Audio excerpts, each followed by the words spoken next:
Surah Al-Fatihah ini disepakati oleh ulama berjumlah 7 ayat dan diturunkan sebelum Nabi hijrah ke Madinah.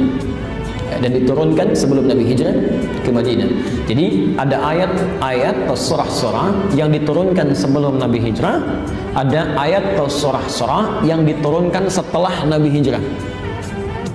Pelan-pelan ya.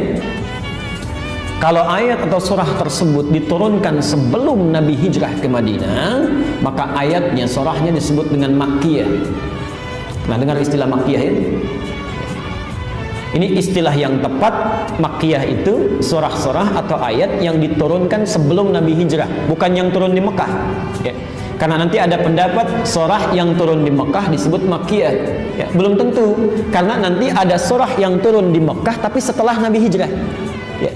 Di Nabi hijrah ke Madinah, kemudian beliau pergi ke Mekah, dalam haji wada'nya turun surah ya, turun ayat, itu tetap disebut Madaniyah bukan Makkiyah ya, karena turun setelah Nabi hijrah. Jelas ya? Baik.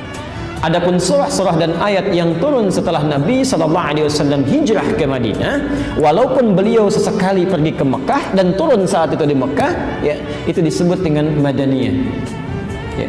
Jelas ya? Ada Makkiyah, yang kedua Madaniyah. Jadi kalau ibu bapak mendengar istilah Makkiyah berarti turun sebelum Nabi hijrah.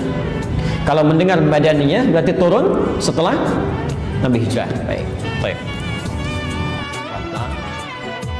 Tidak semua suratnya, kadang-kadang tidak seutuhnya surah. Ada yang utuh turun sebelum hijrah ya.